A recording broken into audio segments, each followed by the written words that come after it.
असांजा आलम ॿ अखर पढ़ी ऐं हू ॿिए खे बेकार था सम्झनि ऐं एॾी त अना में पइजी था वञनि चवनि था असां त इल्म जा माहिरूं जो कुझु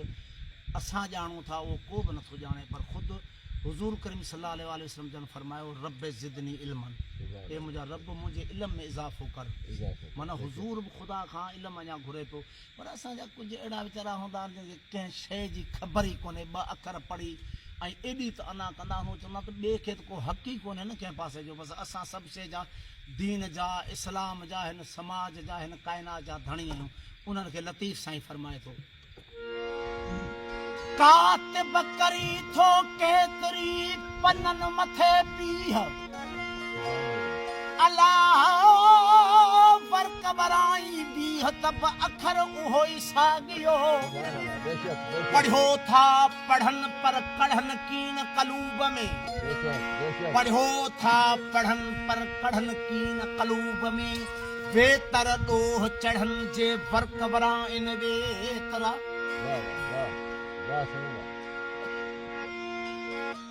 असां ते इल्ज़ाम लॻंदा आहिनि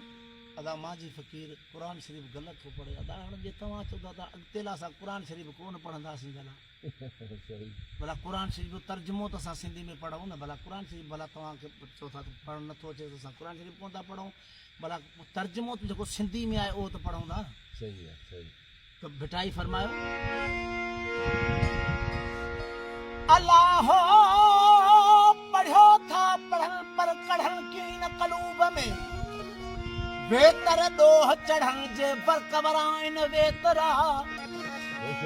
अखर पढ़ अलफ जो ॿिया फर्क सभु विसार।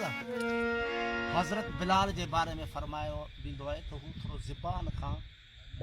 पातड़ो हूंदो पाताईंदो ऐं हू अशहद खे असहद अन मोहम्मद रसूलुल्लाह चवंदो। असांजा वॾा मौलाना रूम तुर्की जंहिंजो मज़ार आहे कोन्या में, असां इस्लामी हवाले सां वॾे मां वॾा असांजा शाइर मौलाना रूम थी गुजरान, उहे फरमाइनि था काल राच बेनी बिगर बेसूए हाल, काल राच बेनी बिगर बेसूए हाल बर अशद तो कुंद जिंद असद बिलाल। सुभान अल्लाह, सुभान अल्लाह। काल वारी ज़बान जेका अना वारी ज़बान है, जेका फ़ख्र वारी ज़बान है, जेका पंहिंजे पाण खे चओ त मां वॾो पढ़ियो आहियां, उन जो अशद हज़रत बिलाल जो असद, उन अशद खां उहो असद भलो आहे। मौलाना फरमाए थो काल राचे बेनी बिगर बेसूए हाल बर अशद तो कुंदे जिंद असद बिलाल, उन अशद तुंहिंजे खां उन बिलाल जो असद भलो आहे छो जो उहो हाल असां चवे थो। बिटाई चयो अल्लाह अखर पढ़ अलफ जो ॿिया वर्क सभु विसार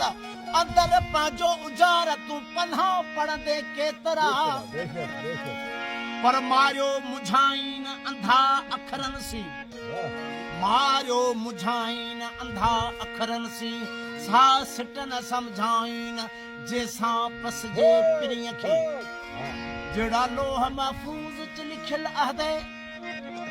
जड़ा लोह महफूज च लिखिल अहदे ओ ए कायनात कुरान समझ,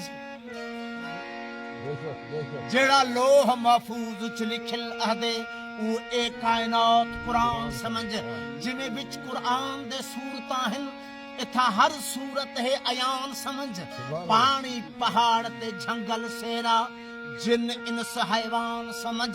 हो जेका जेको पढ़िया एको हासिल तेको माझी कुल इरफान समझ जे होर खुदा न समझ सगी फितरत दा नाम खुदाए खालिक ते मखलूक दी समझी ओढ़ल राज हृदाए न ओकड़ो एको जुदा कर जानी न एतू ओई जुदाए हिक बे दी तखलीक दुहई यो माझी साईं गवाहे आशिक कुल इलम दे मालिक ओ आशिक कुल इलम दे मालिक जरा उन्हा जुल्मात नहीं, जुल्मात चयो वेंदो आहे उंधाई खे, उनखे सरे जो बि मुझारो कोन्हे, उन वटि ज़रे जी बि उंधाई कोन्हे, हू कुल इलम जा मालिक आहे। आशिक कुल इलम दे मालिक जरा उन्हा जुल्मात नहीं फिक्र उना मखलूक दा है होर कोई फिक्रात नहीं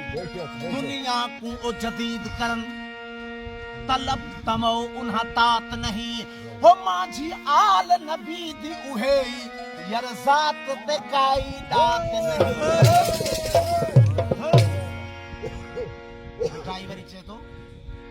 खर खे खपुर खाए खर खे खपुर खाए नाग मयारो निकरी खर खे खपुर खाए नाग मयारो निकरी उभो थो उनाए सुरपुर संदी सजणे सुभान अल्लाह रबीब साईं चए थो उन खर खे उन गधा खे खपुर खाए जेको मूं ऐं मुंहिंजे महबूब जूं ॻाल्हियूं लिकी लिकी ॿुधे थो घर खे खपुर खाए नाग मयारो निकिरी उभो थो ऊनाए सुरपुर सदी सजणे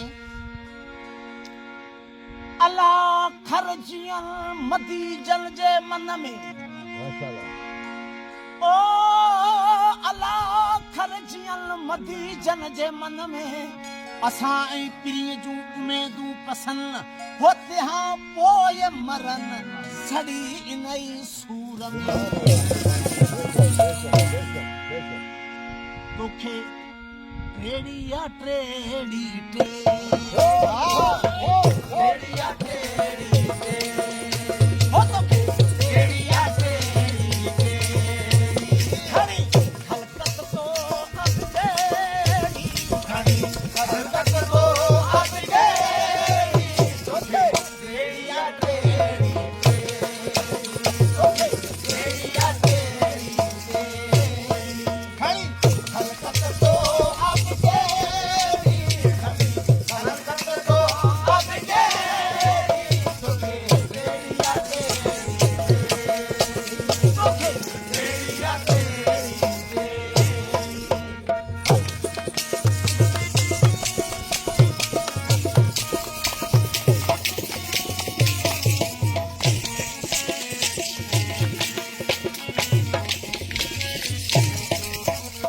ओ भरम वारन में भाड़ा फौकी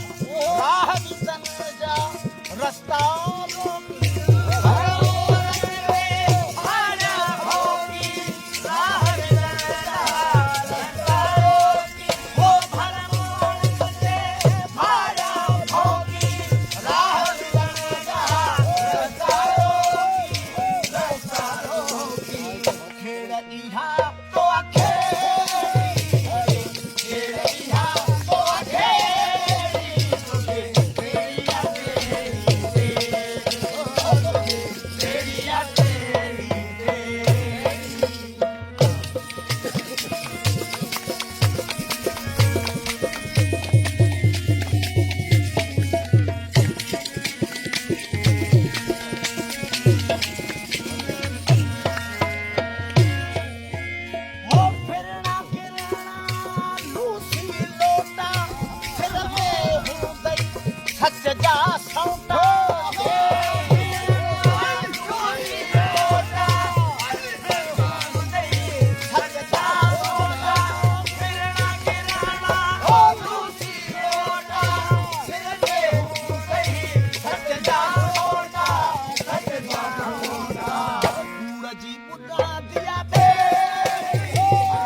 फबदई मेरी मुर्गा फबदई मेरी तोखे रेड़िया तेरी रेड़िया तेरी घणी खलकत तो अब गेरी घणी खलकत तो अब गेरी तोखे रेड़िया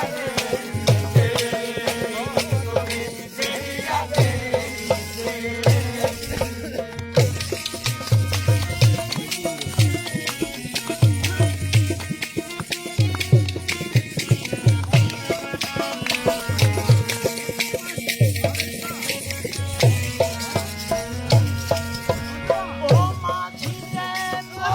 सच जो मुनकर हूंदी आहे पंहिंजी